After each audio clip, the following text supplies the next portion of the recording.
Welcome to Calculus. I'm Professor Greist. We're about to begin Lecture 6 on expansion points. We've seen that the Taylor series provides a good approximation to a function near zero. What happens if we wish to focus our attention at some other point? In this lesson, we'll consider changing the expansion point. This will lead us to a broader definition and interpretation of Taylor series. As we have seen, Taylor expansion gives an excellent way to approximate a function for inputs near zero. However, in many applications, zero is not the most interesting input. I bet you can think of many examples of this besides finance and economics, where we care about non-zero values. What would be nice is a way to Taylor expand a function that works well for inputs that are not necessarily close to zero. There certainly is. This is an important definition. The Taylor series of f at x equals a is the sum k goes from 0 to infinity, the kth derivative of f evaluated at a divided by k factorial times quantity x minus a to the k. This is not a polynomial in x, but rather a polynomial in the quantity x minus a, where the coefficient in front of each monomial term is the kth derivative of f evaluated at a, and then divided by k factorial. A little bit of terminology is in order. The constant term is called the zeroth order term. Next comes the first order term, the second order term, the third order term, and so on. These correlate to the degree of the quantity x minus a. If we were to change things, perform the change of variables, defining h to be the quantity x minus a, then the above series would become a polynomial series in h. However, it would not be giving you f of h, but rather f of x, which is a plus h.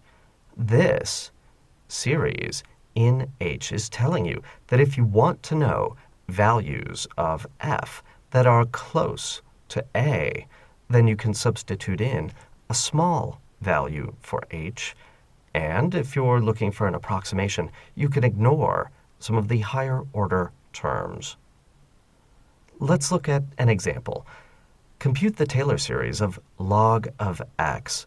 Now we know that we cannot do that about x equals 0, so let us do it about a more natural value. Let's say about x equals 1. To compute this Taylor expansion, we're going to need to start taking some derivatives. If we look at the function log of x, the zeroth order term is obtained by evaluating at x equals 1. And that gives us simply 0. The derivative of log of x, you may recall, is 1 over x. Evaluating that at x equals 1 gives us a coefficient of 1. Now, taking the derivative of 1 over x gives us minus x to the negative 2. We evaluate that and continue differentiating as we go, evaluating each term at x equals 1. After computing sufficiently many derivatives, you start to see a pattern. It requires a little bit of thinking and a particularly formal way of thinking called induction. But with a bit of effort, one can conclude that the kth derivative of log of x is negative 1 to the k plus 1 times k minus 1 factorial times x to the minus k. Evaluating that at x equals 1 gives us simply the coefficient negative 1 to the k plus 1 times k minus 1 factorial. Now, to get the full Taylor series, we need to divide this coefficient by k factorial. In so doing, we see a not too unfamiliar series. for log of x as x minus 1 minus x minus 1 squared over 2 plus x minus 1 cubed over 3, etc. The coefficient in front of the degree k term is negative 1 to the k plus 1 over k, and our summation goes from 1 to infinity.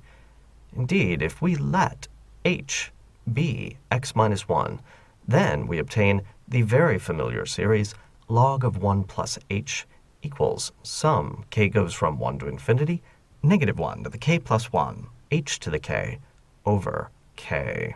We've seen that before with an x instead of an h, but it works the same. Do keep in mind that Taylor series are not guaranteed to converge everywhere. Indeed, if we look at the terms for log of x and take a finite Taylor polynomial, then the higher and higher degree terms only provide a reasonable approximation to log of x within the domain of convergence. We know from our last lesson that that domain is going to be for values of x between 0 and 2. Outside of that, these terms are providing worse and worse approximations to log of x. Now, what do we do if we want to approximate log of x outside of this domain? Well, you need to do a Taylor expansion about a different point, someplace close to where you want to approximate. It's a bit easy to get confused with all of the different notation associated with Taylor series, so let's review. One way to think about the Taylor expansion about x equals a is to write f of x as a series in the quantity x minus a. Another way to do it is to write it as a series in the quantity h, where h is equal to x minus a, in which case you're coming up with an approximation for f of a plus h. One way to think about this is that the more derivatives of f you know at a point a, the better an approximation you get at x, or at a plus h. This is a perspective that you're going to want to keep with you for the remainder of this course. The principle is that successive polynomial truncations of the Taylor series approximate increasingly well.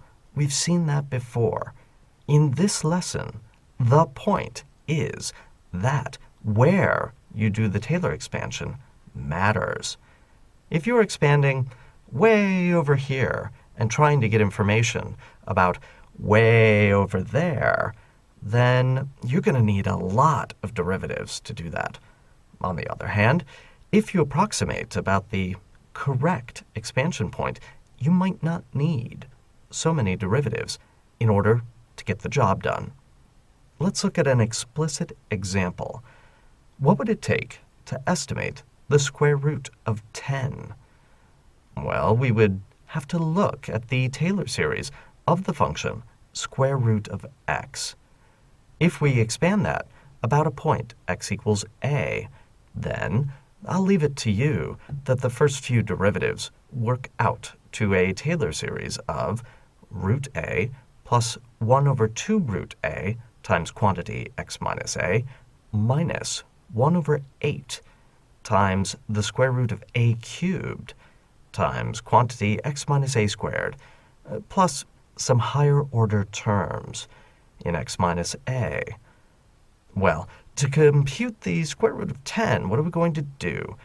Let's say I expand about 1, because 1 is a simple value. I know the square root of 1, that is simply 1. That makes the coefficients of the Taylor expansion easy to compute. On the other hand, when I actually try to estimate the square root of 10 based on this, then I get 1 plus 1/2 times 9 minus 1/8 times 9 squared, or 81, plus higher order terms. How good of an approximation is that? Well, that gives me a value of negative 4.125. I know this is not the square root we're looking for. That is a bad approximation. So, what if we were to compute an expansion about x equals 9? Then, this is something for which I also know the square root. The square root of 9 is 3. The coefficients are easy to work with. And if I plug in a value of x equals 10 into this Taylor series, I get an approximation of 3 plus 1/6 minus 1 over 216. This gives an approximation of 3.1620, some other stuff. The true answer agrees with this up to the first 4 digits.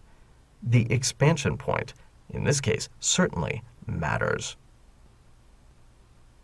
Now, one thing to be cautious of is that if you're computing a Taylor series of a composition, you must expand about the correct values.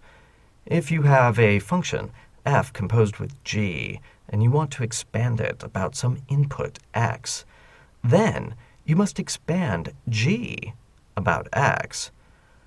But you must expand f, not about x, but about g of x. And it is that term in particular that causes problems. In an explicit example, we'll be able to see how this works. Compute the Taylor series of e to the cosine of x about x equals 0. Well, e to the cosine x is a composition. What do you do first? First, you take the cosine of x, then you exponentiate it.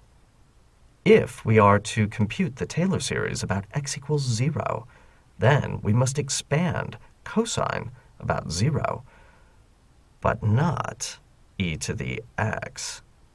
Cosine of x about 0 is very simple. This one we know.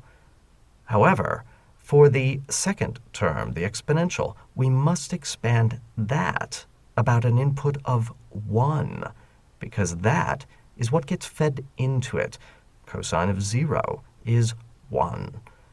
Well, the Taylor series of e to the u about u equals 1 is easy to compute. There's nothing difficult there. However, what we must then do is substitute into it this series for cosine of x. That is, u is 1 minus x squared over 2 plus x to the 4th over 4 factorial plus higher order terms. That is a little bit too much algebra to fit on this slide, and so I'll leave you to do that. Though I might point out a little bit of help here, that this can be rewritten as e times e to the cosine of x minus 1. You'll find that to be a little bit easier to compute the Taylor series of. This lesson marks the end of our introduction to Taylor series. But by no means does it mark the end of our use of Taylor series. In our next lesson, we will consider one of the primal objects of calculus, the notion of a limit, and we'll consider it using the understanding gained from Taylor series.